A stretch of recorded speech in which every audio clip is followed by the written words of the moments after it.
All right, hi everybody. Welcome to episode 8 of season 2 of the Norwalk Film Festival podcast. This is our season finale leading into our festival this weekend, January 10th through the 12th.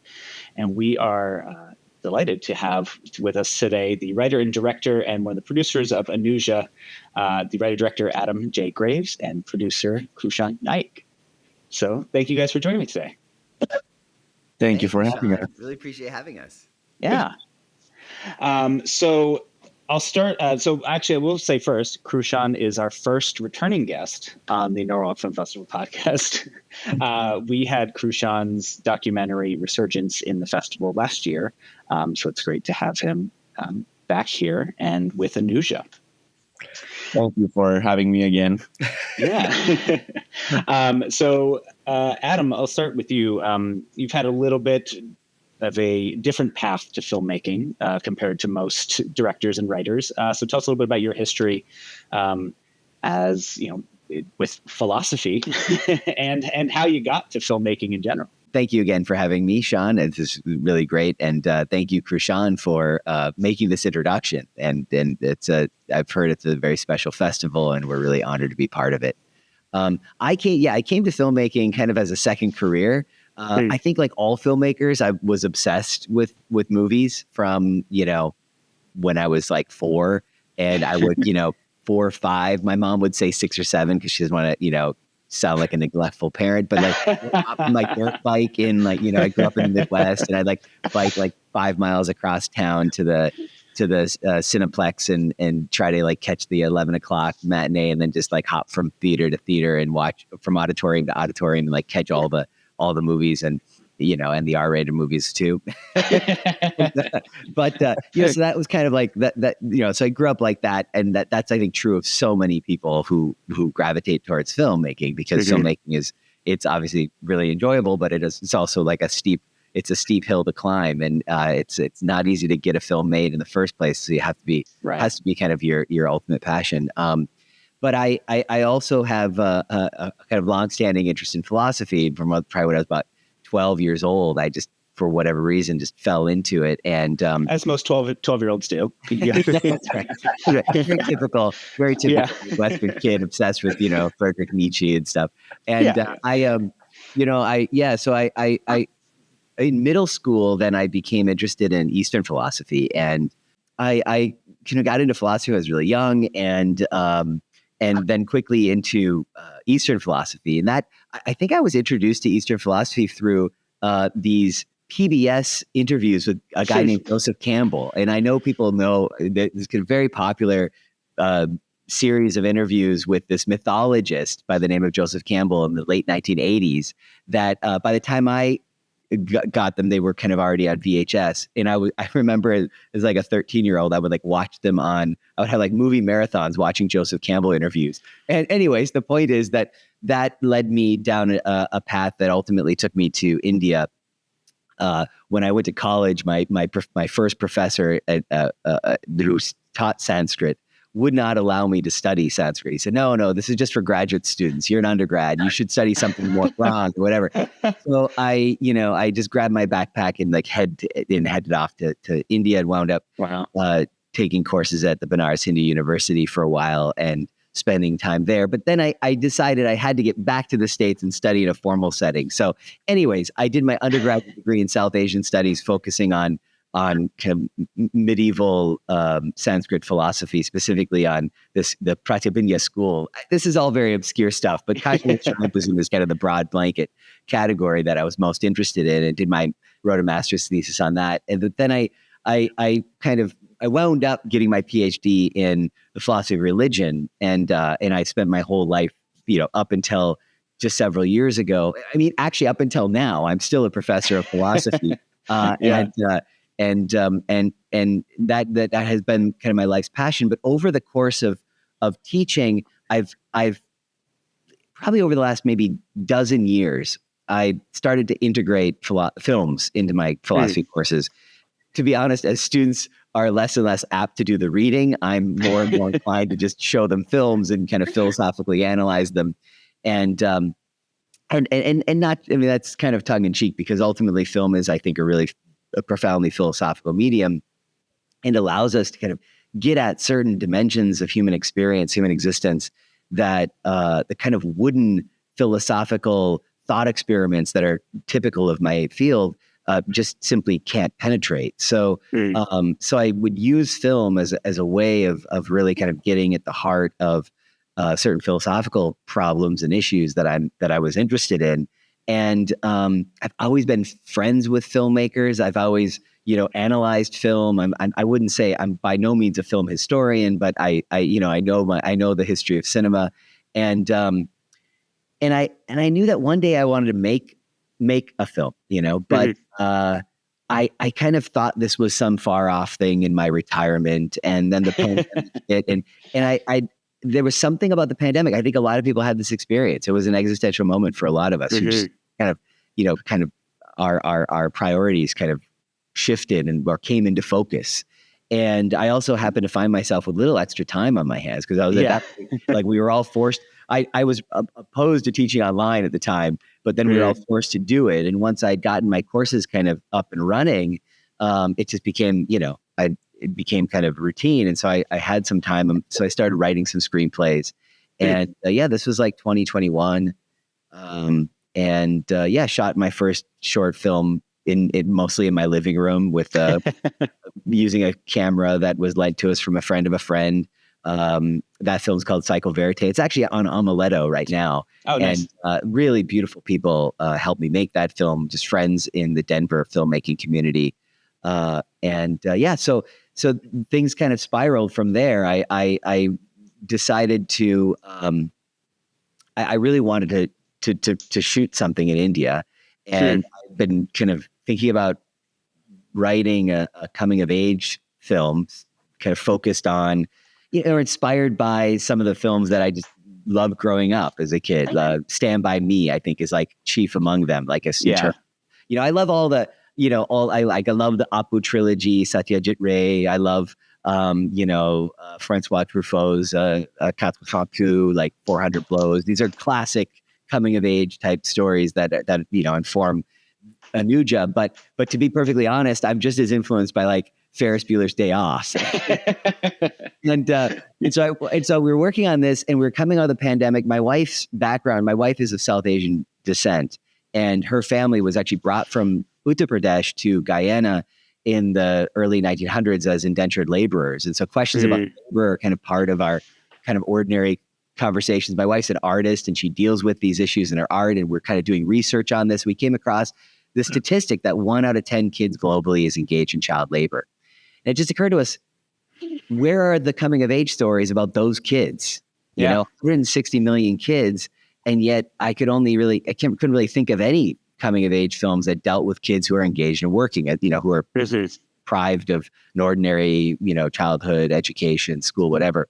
And so we started to just kind of reach out to organizations that we were familiar with from our times in India, and wound up partnering with the Slambolic Trust, which is a really great nonprofit based in Delhi, provides food, shelter, and education for street and working kids. And things snowballed from there. But the narrative potential of this world, it felt so rich to us. And as we got to know the kids working with these NGOs, well, they're called nonprofits here in the States. So these non-government organizations working with these NGOs that really focus on issues of child labor, and meeting some of the girls who had previously been working and they're now at school. It just, we just fell in love with their energy and their resilience and their creativity. And we felt like we had to like write a screenplay that paid tribute to that. Yeah. And it's like, Ferris, the kind of fun of a Ferris Bueller's Day Out. I don't want to say fun, but the kind of mischievousness. And Intelligence that a guy like Ferris has, right? Like with all these coming of age stories, and I know Ferris Bueller is about like a teenager, but all of these stories have one thing in common: the kids are always smarter than the adults.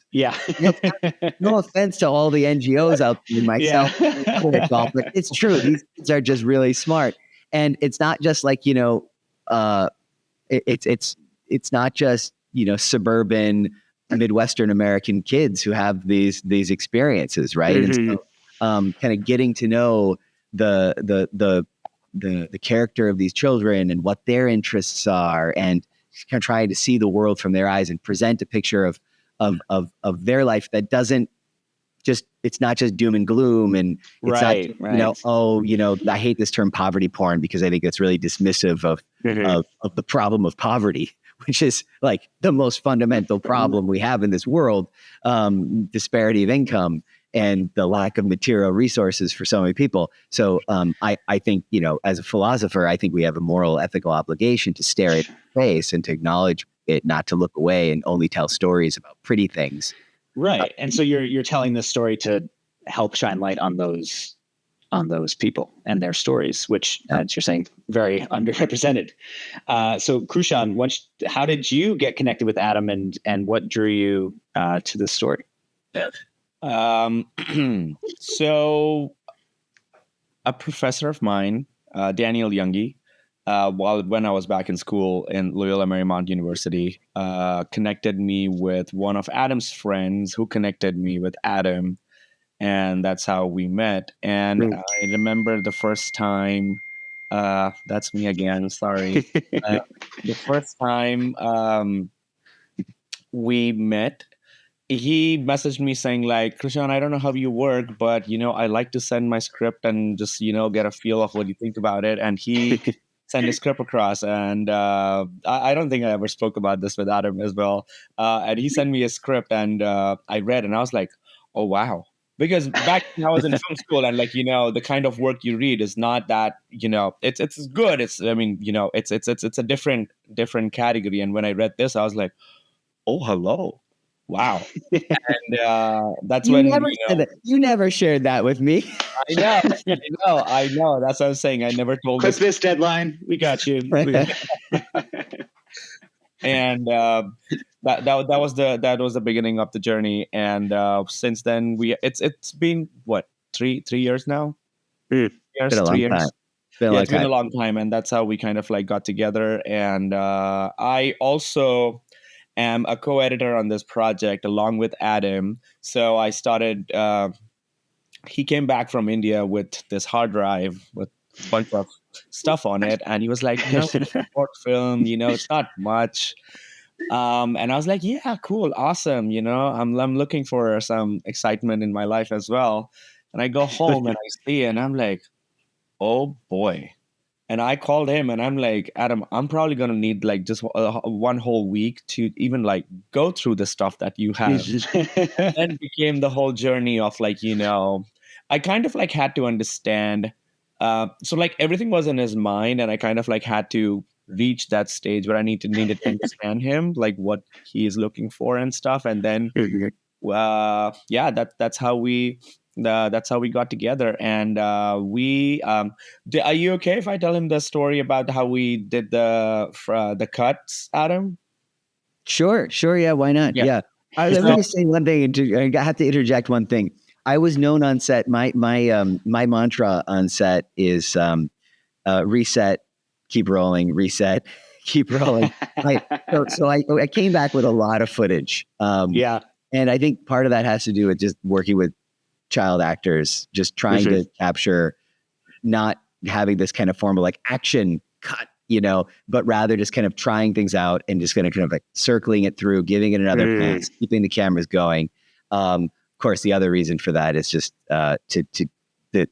every time I love my cinematographer, but every time we cut, it would be like, okay, adjustments for 20 minutes. It's very fast, but you got to rein people in however you know what can. I mean? Like all of a sudden we're making adjustments, and I'm like, no, let's just keep it going. Let's get as much we can. And so we did have a lot of great material. Krushan, I think, was overwhelmed by it. At first I was, and then when I gave him the drive back, he had a first draft which was about 38 minutes. And that was when we met Sean. I was working on Resurgence, and I told him like, Adam, I love this film and I would like to take a hit at it.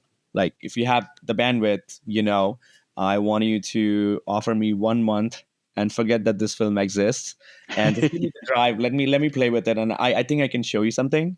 Mhm. And he did. He trusted me with that, and he didn't even he didn't bother me. No messages, nothing. And like there was this one time in between. He called me and he was like, "Hey, do you remember that film that we started? Are you still working on it? Are you done?" I was like, "No, it's coming together. Don't worry about it. I just need some more time."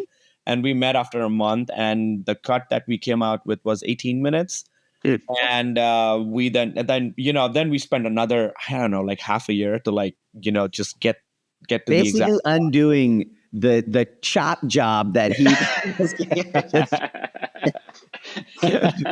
it was a real back and forth though. I'm kidding, of course. He made all kinds of wonderful moves. It was I envisioned the screenplay was probably about 30 pages.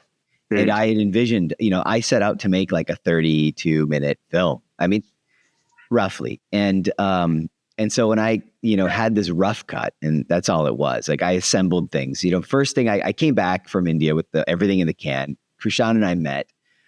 He organized everything. I hired him initially as an assistant editor to organize, and I took the stuff and assembled something.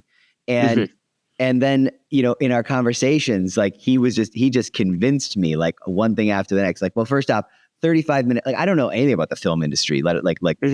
At the time, and certainly very little about the kind of film festivals. I wasn't really strategizing at all either. Like, I wasn't thinking about it in terms that were anything other than purely creative, which I think is the way to go. So I cut this first edit, this assembly edit together, and it was like 34, 36 minutes. I got variations of it. And he was like, "Yeah, this is no one's gonna ever see this film. People don't watch 36-minute films. Like there's no place for that type of movie." And so he's like, then that's when he took it off my hands and kind of re-envisioned a few things to really kind of compress and and there's a dialectic kind of between compression and expansion. And because he would, of course, we lost so many beautiful shots. As always, every filmmaker loses beautiful shots. Yeah. In the pursuit of the truth of the film itself, in pursuit of the truth of the story and the best version of the thing, you sometimes have to make sacrifices. And nothing in the end, I think we can all say with great confidence that nothing that we lost wasn't somehow regained in spades in terms of the flow of the film, in terms of the pacing. I think everyone who sees it feels like, okay, this story just it's 22 minutes.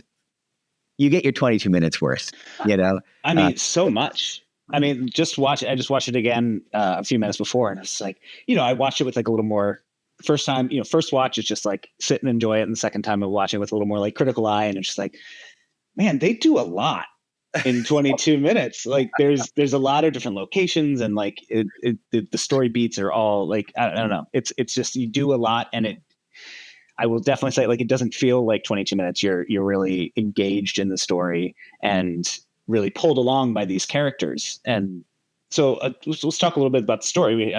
Hopefully people have read the description of this episode, which has the log line for the movie. I'll jump in quickly and say one thing. Everyone who is watching this now, at the 22nd minute when we close the film, they're like, "No, I want more. You cannot stop there." And that this is a challenge for short films. And film festival people have seen so many, and they're like, when are films going to end?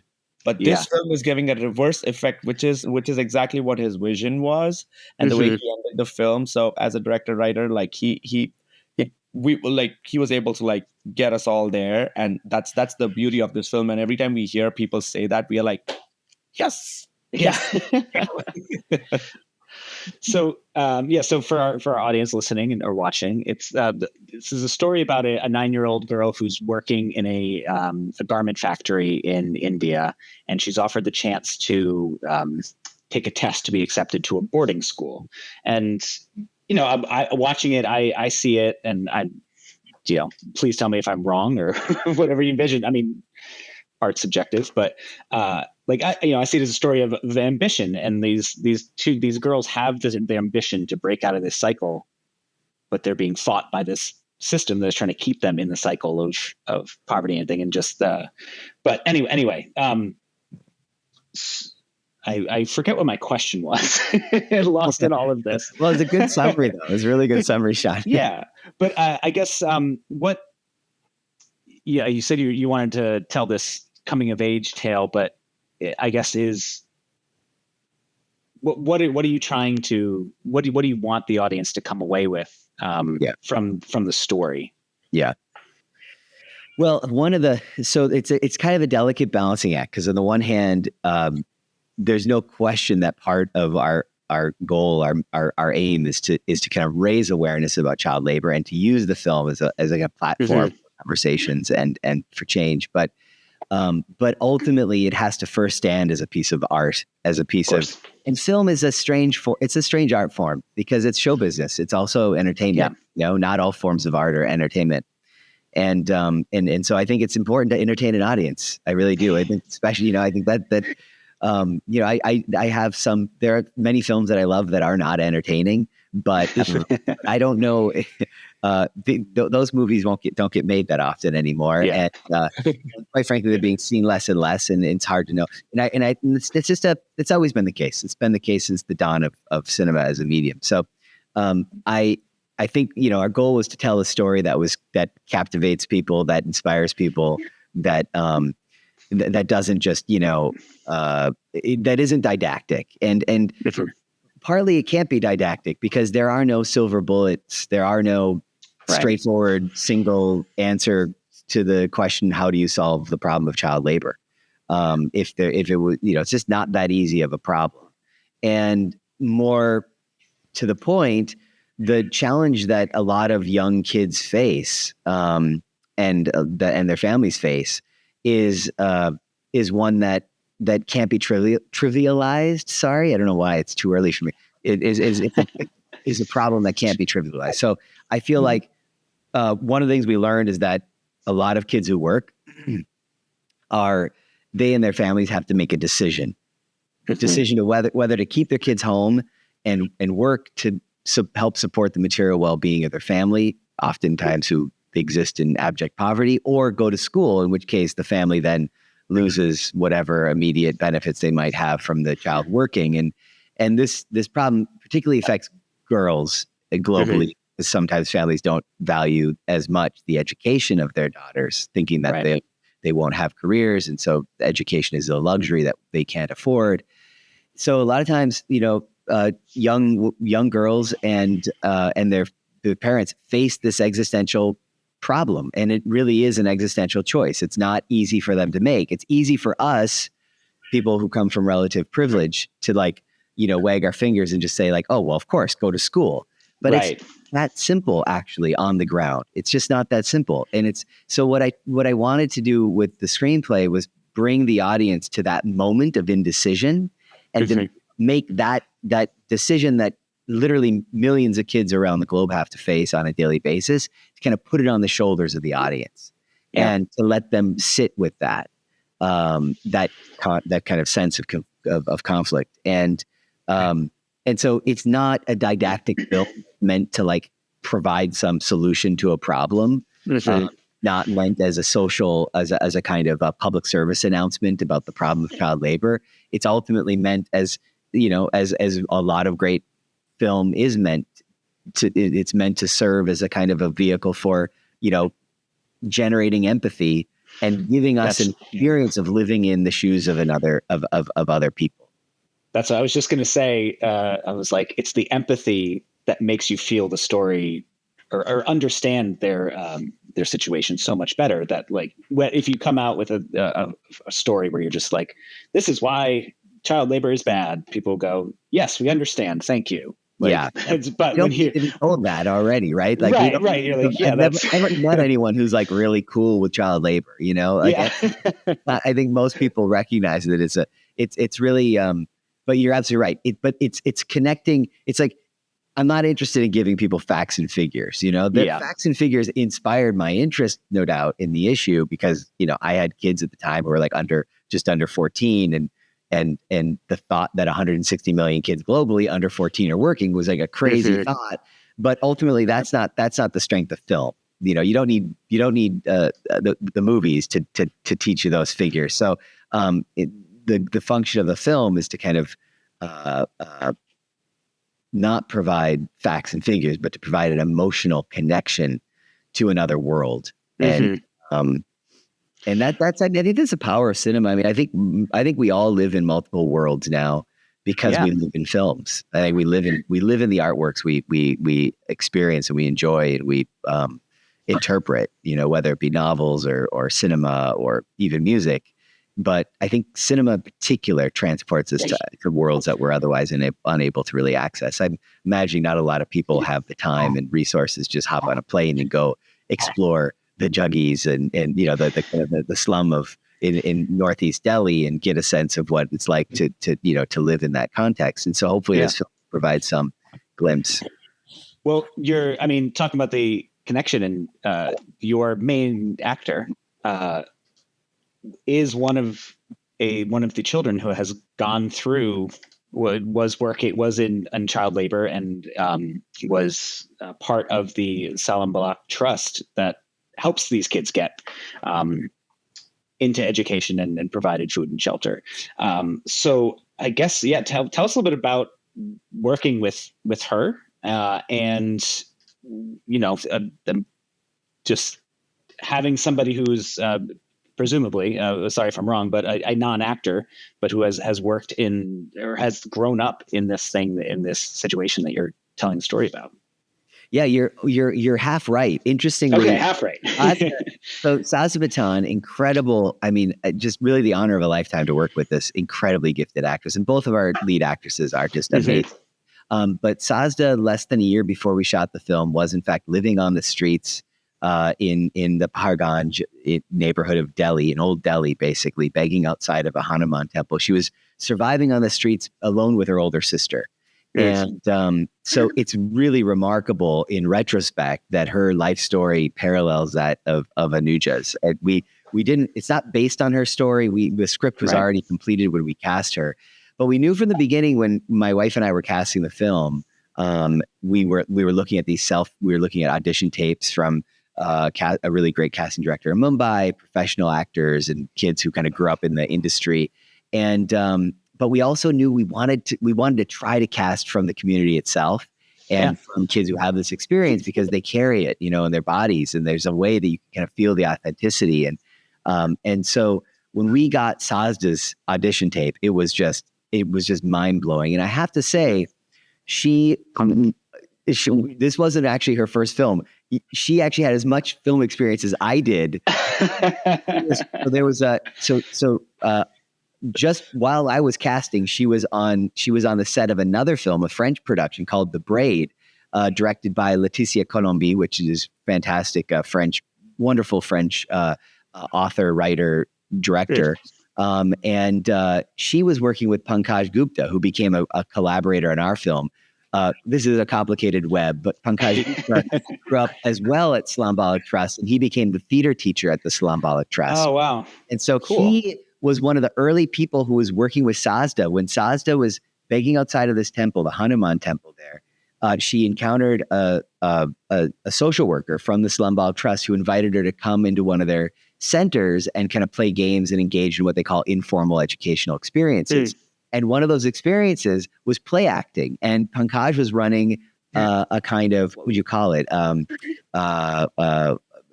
Like a kind of a little program. There's a word I'm looking for, but Pankaj was running like a program out of the center for kids, for street children, and he was providing them the opportunities to like act and perform. And he just immediately saw that Sajda was a raw talent. Like the talent was just dripping and oozing out of her fingers and her you could just see it, in her eyes. And so anyway, so the point is that she got this gig in this other film, and that happened right around the same time we were casting. And so Pankaj was like, wait, Adam, as soon as Sajda has a moment, she's actually on set right now. As soon as she has a moment, I'm going to have her do this, record your sides and send them to you. So when they came, I was just like, just blown away. But yeah, it's incredible. It's an incredible story. It's really, her story is a story about the potential that these kids who have, oftentimes never get the shot, that they need. Think about all the untapped potential and talent that's out there in the world that will never be found or discovered or noticed because given these opportunities. And in Sajda's case, thank goodness, she found her way onto the screen, and I think she's gonna have a career. She's now living at a residential center, like you said, the Slambal Trust home in Delhi, and she's finally caught up to grade level in terms of reading and math, and of course she's continuing to act. So she just performed on just part of a little troupe that they have there. So yeah, I love it. It's amazing. So as we're first of all, we're 30 minutes in, and I haven't said congratulations on the success of the film so far. So just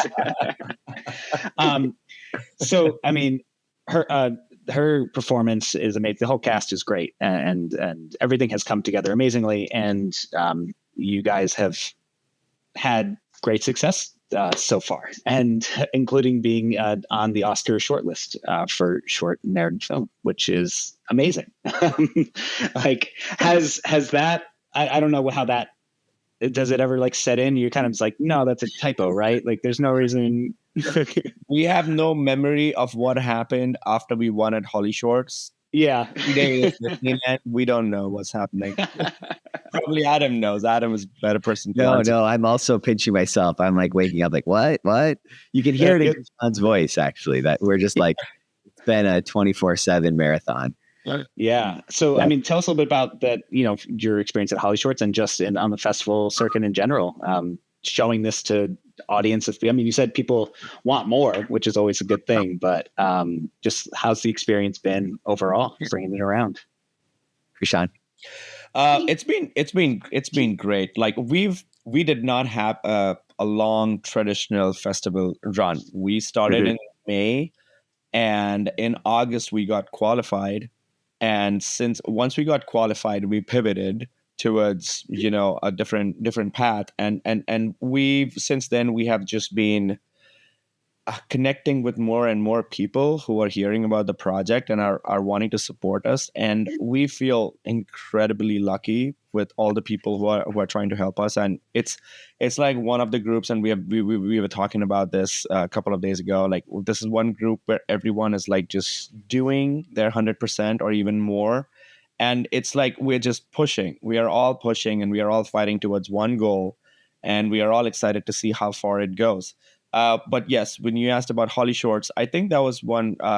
That's where we won the Oscar qualifying category, the live action, and we kind of like, it's a true filmmakers film festival, and like we got so much support after the win, and during the whole ceremony, and like we got connected with a lot of people, and of course all the producers and Adam himself, like. We pushed so hard that it's all coming together at this point. Currently we are doing our AMPUS member screenings, and we are inviting people to watch our film and vote for our film. And at the same time, we are also we are launching the social campaign for child labor. So there's many directions that we are doing. So technically, I think we can't invite people to vote. I think we can only invite them to watch. So right. Technically, but we can. Yes. I hope after watching you are moved so much that you. I just want to say that I think ultimately the thing that's incredibly gratifying for all of us, and really what we're really happy about, is the fact that finally it's being seen, because we worked on it so long before bringing it out into the world, and to have this kind of reception, to have so much enthusiasm around it, and then to even get it like in the hands of like Mindy Kaling and Goody Kapoor and these like titans of the film and the entertainment industry, and to have them take it on, and to like, and then to also amplify it and to get it in front of more people. It's incredible. You make a film, you don't know if it's going to have, I mean, I'm sure a lot of filmmakers, a lot of indie filmmakers and short filmmakers are watching this podcast. You make a film and you do it it's like literally on a hope and a prayer that somebody might see it. Your mom's going to watch it. You might go a couple of cousins, maybe you get into a festival, but it's the dream to have to get it, to find an audience. Right. And I didn't know how much work it would take after you actually make the film to kind of push for the audience. But it's all it feels well worth it, especially considering how much love and passion was poured into this thing by so many dozens of people across the globe at this point, and especially, of course, Sajda and Ananya, the two actresses who put everything they had into this film. So it's just super gratifying to know that I think it's going to launch their careers. I know it will. Funnily enough, we've got a lot of buzz in India. And so they're like little mini celebrities, you know? Yeah. That's going to be the ultimate award for us, I think, seeing that stuff, because as Adam mentioned, like the life that they are getting now, we feel very humbled and touched and grateful. Yeah, I mean, it's all well deserved because it's an amazingly well made film and beautiful story to tell. And you guys did an amazing job putting it together, despite Krushan's hack job on the first cut. That's tongue in cheek. I know. He saved the film. No, it's every step of the journey gets you to where you are today. So it's that's I of course am joking. But I'm very excited for your success so far, and I hope it only continues. And as you said, so far the success of just sharing their story and helping spread awareness to stories like Anuja is a reward in itself. So I wish you the more and more success on this and many more projects. And thank you guys so much for joining me today. It's a pleasure chatting with you, and even better pleasure watching your film. So thank you so much for sharing it with the world and with the Norwalk Film Festival. We'll be screening this Saturday, January 11th, in the 4 to 6 o'clock block. And lastly, before we go, if you guys would like to be found, let everybody know where they can find you, and follow along on social media or anything like that. For me, it's easy. It's just Anuja the Film on Instagram. Great. Yeah, and once you follow Anuja the Film, you can also find a very small name there, Krushan Naik. It's not important. You just follow Anuja the Film. That's all. That's our goal. Well, we're going to keep making more stuff, so you'll find us there. Great. Well, we're looking forward to whatever comes next. Thank you guys again for joining me. It was an absolute pleasure. Thank you so much, Sean. It's our honor.